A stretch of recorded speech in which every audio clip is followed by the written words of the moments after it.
Welcome to TDS, the Trial Defense Service. I am Captain Allison Montgomery. At the end of this 15-minute presentation, you will have the opportunity to speak with a TDS attorney. TDS attorneys are not in any way affiliated with your chain of command or any other commander on installations where they are located. TDS's only mission is to advise you on what they believe to be in your best interest, without regard to what your chain of command may want. They are provided at no cost to you. Whatever you discuss with your TDS attorney will be confidential. You may also hire a civilian lawyer at your own expense. Your chain of command has initiated an Article 15 against you. This video will help you understand your basic rights and options. This video cannot address every possible question that may apply to your case. Therefore, if you have questions after reviewing this video, please request to speak with a TDS attorney. Your commander suspects that you violated the Uniform Code of Military Justice, the UCMJ. He or she has the option of addressing this suspicion of misconduct by either sending the charges against you to a military criminal trial called a court-martial, or using a non-trial process under Article 15 of the UCMJ. You do not have to accept the Article 15 procedure. You can turn it down and demand trial by court-martial. You are not admitting guilt by electing the Article 15 procedure. You may still plead guilty or not guilty, just as at a court-martial. Determining whether to accept the Article 15 process or turn it down and demand trial by court-martial is the most important decision you will make today. If you are considering turning down the Article 15 and demanding trial by court-martial, you should speak to a TDS attorney before making that final decision. To help you make this important decision, let's compare the two. The two processes are a trade-off. You get fewer legal protections under Article 15, but the punishment is very limited. At a court-martial, you have the maximum legal protections, but the possible punishments are much greater.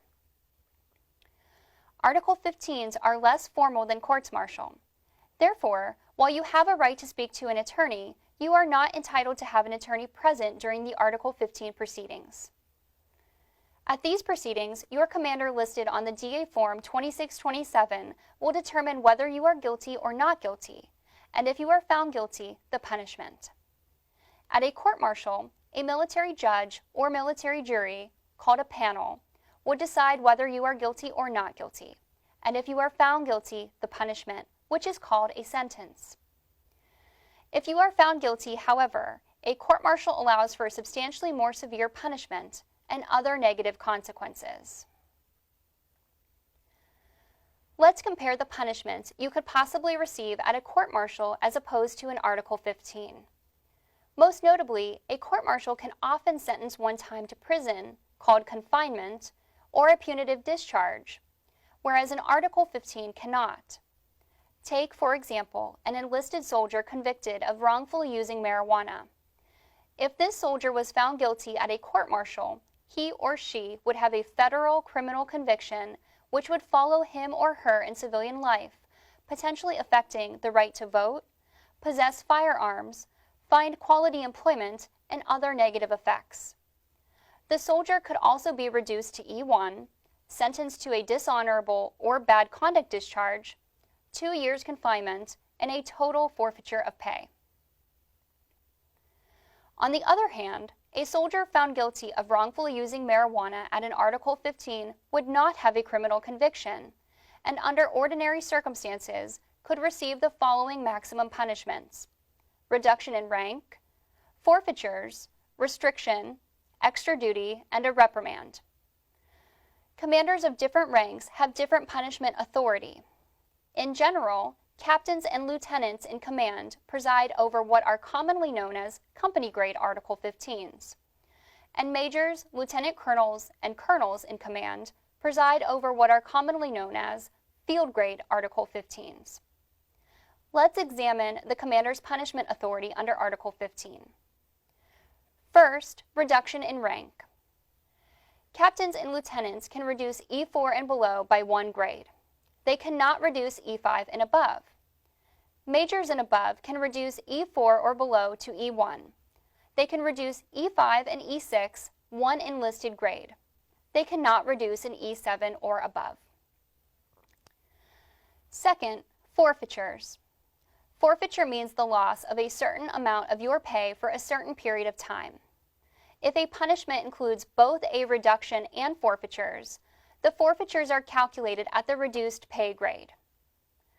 Captains and below can direct a soldier to forfeit 1/4 of 1 month's pay. Majors and above can direct a soldier to forfeit 1/2 of 1 month's pay for 2 months. Third, restriction. Restriction is an order that limits a soldier to a certain specified physical area. For example, restricted from leaving the post. Captains and below can impose 14 days restriction. Majors and above can impose 60 days restriction. Fourth, extra duty. These duties are in addition to whatever duties a soldier is expected to perform during a routine workday. Military duties of any kind may be assigned as extra duty. Extra duty assigned as punishment of non-commissioned officers should not be of a kind which demeans their grade or position. Captains and lieutenants can impose 14 days of extra duty. Majors and above can impose 45 days of extra duty. If a major or above gives you both extra duty and restriction, then he or she can impose a maximum of 45 days for each. Fifth, admonition or reprimand. These are ways of criticizing a person's misconduct, either orally or in writing. A reprimand is considered the more severe of the two. So, in summary, an Article 15 offers expedited procedures and fewer legal protections, along with less severe punishments and no possibility of a criminal conviction. A court-martial offers more substantial procedures and legal protections, but more severe punishments, the most severe being possible confinement in a bad conduct or dishonorable discharge. Bear in mind, however, that even though you cannot be punitively discharged at an Article 15, your command may later decide to administratively separate or chapter you for the misconduct that was the subject of the Article 15. This, however, would be an administrative discharge, which may be characterized as either honorable, general, or other than honorable. If you have additional questions about administrative separations, please ask to speak to a TDS attorney. So what are your rights at an Article 15? First, you have a right to a copy of the entire Article 15 packet.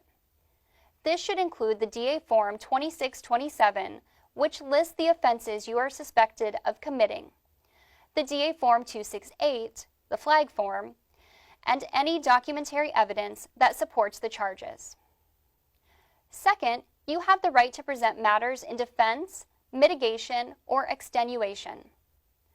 Matters in defense are those matters that would lead your commander to conclude you are not guilty of the crime for which you have been charged. For example, an eyewitness statement that another soldier committed the offense. Even at an Article 15, your commander must find that you are guilty of the charged offense beyond a reasonable doubt. Matters in extenuation explain what occurred in a way that makes you seem less at fault. For example, driving drunk because you needed to take a friend to the hospital. Matters in mitigation are those matters about yourself that would help your commander see that a lesser punishment is appropriate in your case. For example, evidence that you have never been in trouble before. Take a moment and review the personal information in the first row of entries of the Article 15 form. Ensure that your name, pay grade, Social Security number, unit, and pay are correct on all pages of the form. You must also read and understand the charges against you. If you do not understand the nature of the charges, please stay and meet with a TDS attorney. We will now review some of the choices that you will need to make on the Article 15 form. Follow along on your form, but don't check the boxes at this time. You still have time to think about it and discuss with a TDS attorney if you want to do so. First, look in Block 3B1. Do you want this hearing to be open or closed? An open hearing is one that any member of the public can attend. A closed hearing is one that the public cannot attend. However, a closed hearing does not stop the appearance of witnesses, the appearance of any member of the chain of command deemed appropriate by the imposing commander, or, if you are found guilty, from announcing the punishment to all soldiers in that command. Second, look in Block 3B2. Who, if anyone, do you want to speak on your behalf? A person to speak on your behalf is someone who will discuss your case with the imposing commander. You do not have the right to an attorney at an Article 15 hearing to speak on your behalf, but you could have another soldier, NCO, or officer if they are willing to speak for you. Your commander does not have to delay the proceedings until your spokesperson can appear, so any person speaking for you should be reasonably available. Third, look in Block 3B3. What, if any, matters will you present to the commander imposing this Article 15? Matters in defense, mitigation, or extenuation could be witnesses or documentary evidence, like emails, letters, or certificates. If you have nothing to present, then check the Are Not Presented block. If you have witnesses and documents, then you should check the Will Be Presented in Person block. If you have documents you want the commander to see before the hearing and only want to present those documents and have no witnesses, then you can submit those documents early for your commander to review and should check the Are Attached block. The last decision that the imposing commander must make is how this record of non-judicial punishment will be filed. If the soldier receiving an Article 15 is an E4 or below, then the record will be automatically filed locally. If an E5 or above, then it will be filed in either the restricted or performance fiche of the recipient's official military personnel file, or OMPF.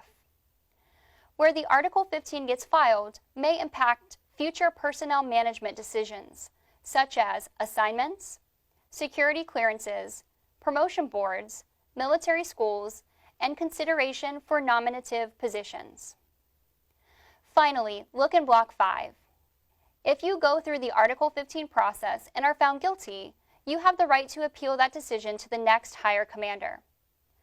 You make your election regarding the appeal in Block 5.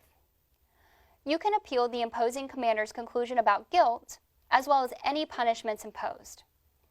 The commander who will act on your appeal is usually the superior commander of the commander that imposed the Article 15.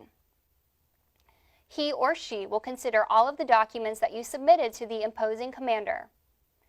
If you want the commander acting on the appeal to consider anything else, you must submit those matters to the commander acting on the appeal.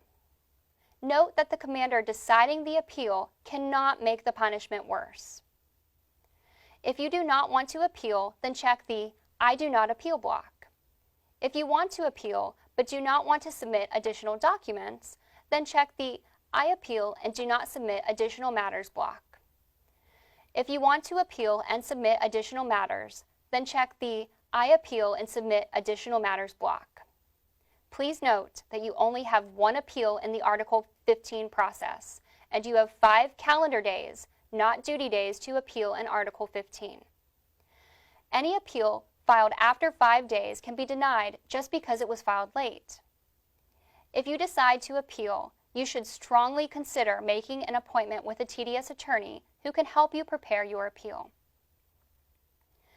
If you decide not to risk going to court-martial, consider carefully what you want to submit to the commander imposing the Article 15. If you did not commit the alleged crimes, then you should submit matters in defense.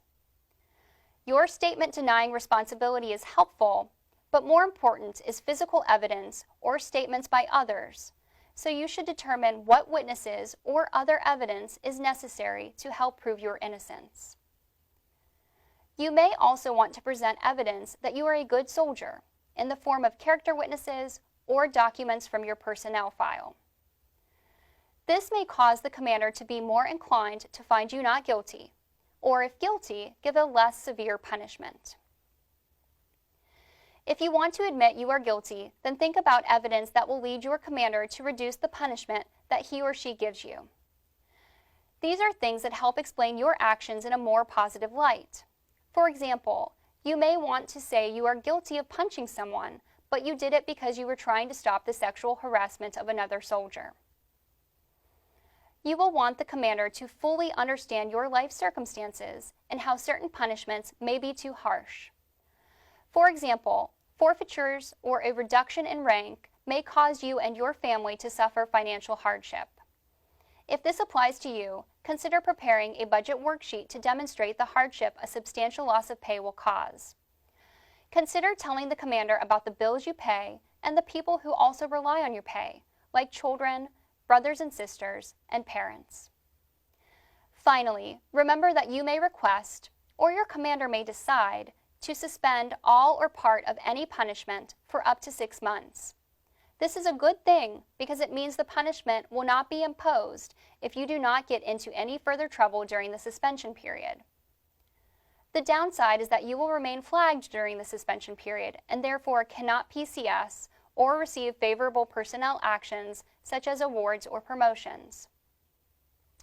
Under Army regulations, you are only entitled to 48 hours to seek legal counsel.